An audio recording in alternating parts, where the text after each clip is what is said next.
continue to rejoice in you today. We just pray for your hand upon us, Lord God, as I seek to bring forth your word. I pray that the words that come forth are only yours. Strike me dumb if I try to speak my own words and my own message, Lord. Lord God, I pray that you hide behind me your cross. You hide me behind your cross, Lord, and that you just dwell among us in these moments. In Jesus' name, amen. You may be seated.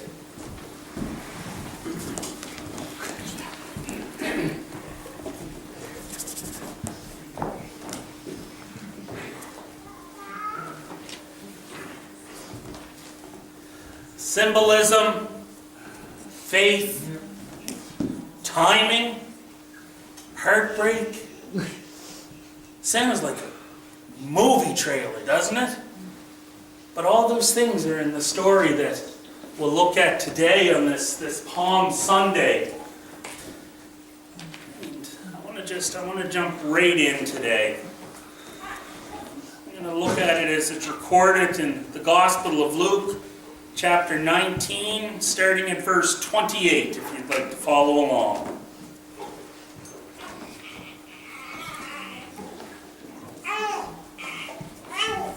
I'll be reading from the NLT, but I'll also make reference to the NIV at a point or two as well.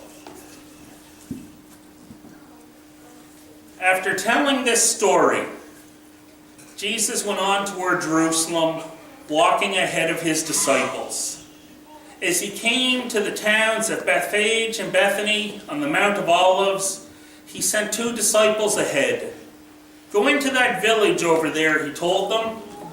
"As you enter it, you will see a young donkey tied there that no one has ever ridden. Untie it and bring it here. If anyone asks, why are you untying that colt? Just say, 'The Lord needs it.'" So they went and found the colt just as Jesus had said. And sure enough, as they were untying it, the owners asked them, "Why are you untying that colt?" And the disciples simply replied, "The Lord needs it." So they brought the colt to Jesus and threw their garments over it for him to ride on.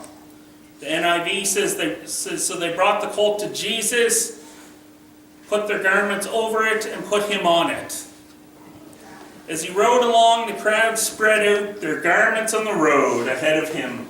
When he reached the place where the road started down the Mount of Olives, all of his followers began to shout and sing as they walked along, praising God for all the wonderful miracles they had seen. "Blessings on the King who comes in the name of the Lord, peace in heaven and glory in the highest heaven." But some of the Pharisees among the crowd said, "Teacher, rebuke your followers for saying things like that." He replied, "If they keep quiet, the stones along the road would burst into cheers."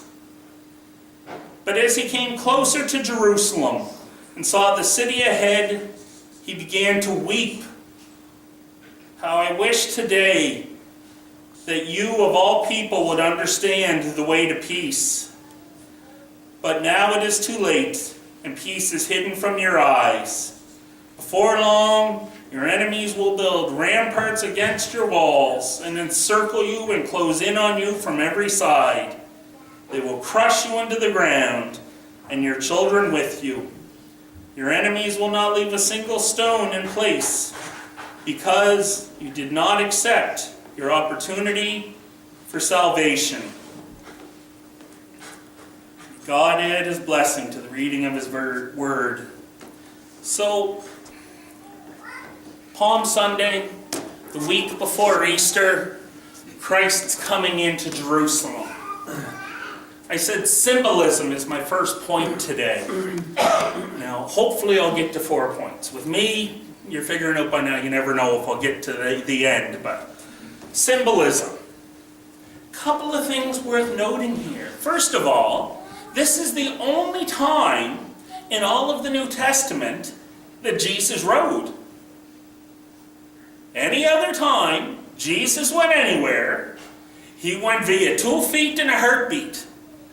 He walked. This is the only time that we see that Jesus rode any kind of animal. Other than that, he walked. He walked. He walked. He did boat. But other than that, he walked. Right? And he even walked on water. Yeah. So, what is it with this, and why a donkey? Right? Like, why not a horse or a stallion? Something, they would think fit for a king. Why a donkey? Humble. Humble. Well, so if we look back to, in the Old Testament, Zechariah 9:9. Rejoice, O people of Zion. Shout in triumph, O people of Jerusalem. Look, your king is coming to you. He is righteous and victorious, yet he is humble, riding on a donkey, riding on a donkey's colt. So there's actually a few things of symbolism in riding the donkey. There's the symbol that he's fulfilling an Old Testament prophecy. It's too hot in here today for me. Nadine took her jacket off. It must be hot. It's fulfilling Old Testament prophecy, but there's more than that. A horse was an animal ridden into war. But an unridden colt was a peaceful animal. A donkey was a peaceful animal. And it symbolized kings rode on colts of donkeys. So Jesus coming in on a colt of a donkey is saying, I am the coming king, but I am a king of peace. Because the Jews and the Pharisees, what they were expecting for the king was they were expecting the king to come that was going to be, woohoo, the mighty right hand, swinging a sword and be done with the Romans. And that's what they were expecting. That's what they were wanting, was a king to come and wage war on all their enemies and wipe them out so that they could. And then peaceful Jesus shows up riding on a donkey. Symbolism. Faith. Blair, do you have faith in me? Do you trust me? No? Yeah. Okay. I'm just Okay.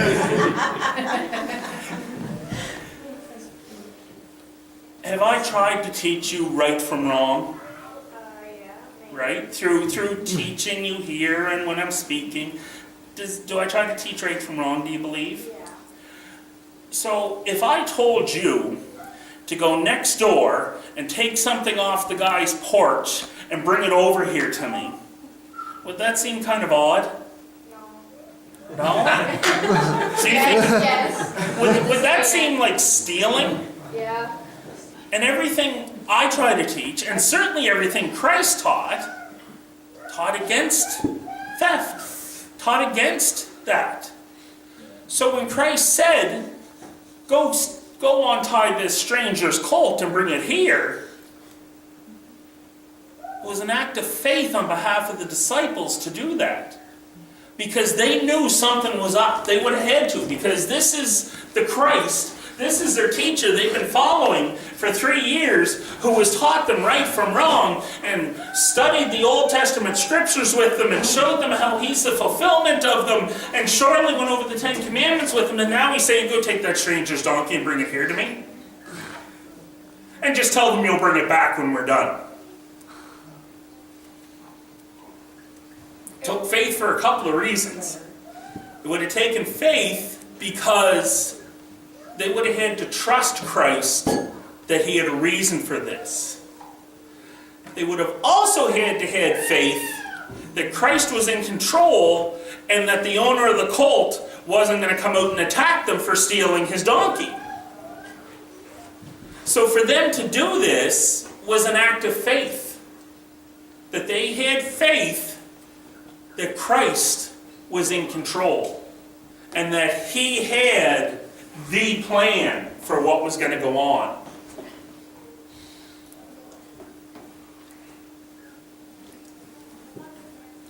Timing. I think of Jesus' first miracle, turning the water into wine. When Mary said to him, said they're running out of wine, and she went to him, his mother, and he said, "Woman, it's not my time yet." And just a note on the original languages, when Jesus would address Mary as woman, it wasn't a rude way like we kind of imagine, like, you know, if Marshall said to Louise, "Woman, it's not my time to do that yet," he might get a little, you know, reminder here. But it wasn't a rude way when Jesus did it. But he said, "It's not my time yet." Yet in this story, he sends his disciples out to get the colt, and they bring it to him, and they're putting their cloaks on it for his comfort, as they would for a king. In another in 2 Kings, it speaks of the followers putting their cloaks on a donkey for the king to ride. Again, fulfilling the Old Testament. And by doing this, they were symbolizing that Christ was the king that was to come. People had tried to put Christ on the throne by force before. They had tried to force him to be king. Can you imagine today if you tried to force somebody to be prime minister? People would be like, "What's the paycheck again?" "Oh yeah, I'm there. I don't care if I do a good job or not." But Christ had said no and refused and said, "It's not my time." Yet today we see him taking on this symbolism and becoming part of it because his time was coming.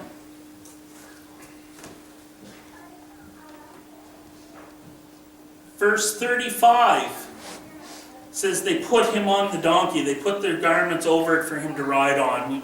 That's 2 Kings, that's echoing, showing Jesus as a king. Verse 38 gets even more clear. "Blessings on the King who comes in the name of the Lord, peace in heaven and glory in the highest heaven."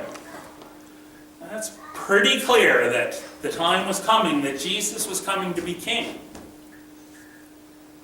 And for all the voices that were praising and singing out Hosanna that day, I can't help but wonder how many were kind of standing, scratching their head, saying, "I thought he was going to come with a show of might, strike down our enemies. This guy's coming as a peaceful king. It's not what I expected."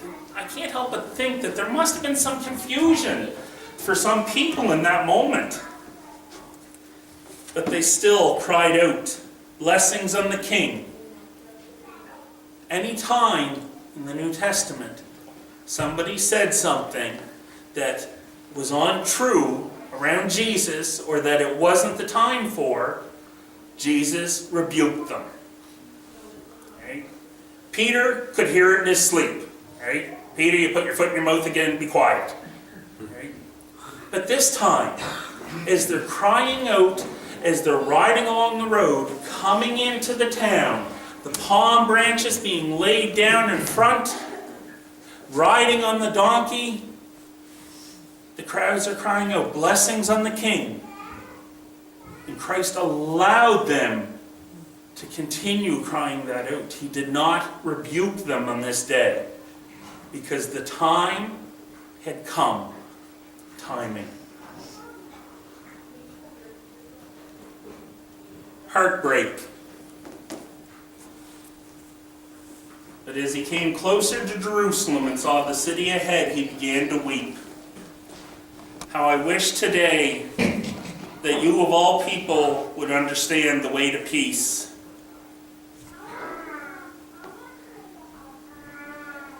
That right there is a line that many a pastor's heart has wept over as they prayed about the faces they look out upon on Sundays. How I wish today that you of all people would understand the way to peace. But now it is too late, and peace is hidden from your eyes. Before long, your enemies will build ramparts against your walls and encircle you and close in on you from every side. They will crush you into the ground and your children with you. Your enemies will not leave a single stone in place because you did not accept your opportunity for salvation. He wept over the people of Jerusalem who weren't turning to him. There are teachers and leaders who weep over those they know and they pray about who don't know Christ yet. Jesus, even in this moment that these people were crying out blessings to the King, his heart was breaking for them. Because amongst those crying out blessings to the King were so many who were paying lip service but having no heart effect. When Jesus wept over them, it's because his heart and soul was crying out for them. That's what changes a person. But those crying out blessings to the King were crying out with their lips alone and not being changed, so Christ wept over them. And that carries on to today, that lip service will not do it. You can go to church every Sunday of your life. Little Lily here, she's only missed a Sunday or two since she was born already. She could carry this on the rest of her life, but if it's only ever lip service, it does her no good for her salvation. She needs to make it a condition of her heart and soul. Cry out to Jesus when the day comes for forgiveness of sins, and in that moment, it'll change from empty words to salvation with the King.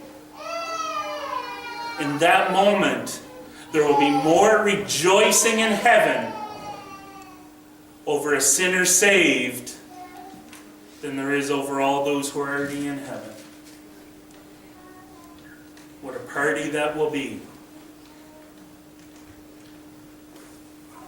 So I ask you today, do you know victory in Jesus? Do you know the victory that was offered when Christ came riding into Jerusalem on a colt of a donkey? Do you say, Christ, you did all of this so that you could forgive me? Christ, I've messed up, I've done this, I've done that. You don't have to list the specifics. It's a condition of the heart. If you say, Christ, I've done things that have made you sorrowful, and I am sorry for that, and I ask your forgiveness, then you will have his forgiveness in that moment, if it's a condition of your soul and not empty words from your lips. Christ gives a warning here in a way too. When we don't embrace that opportunity of salvation, the world will start building things up around us. And the world will try to blind us more and more to the salvation Christ offers. He's still standing there, reaching out, offering it to us, ready to run to us and meet us like the father of the prodigal son did. But the world will try to blind us and build walls and scales over our eyes.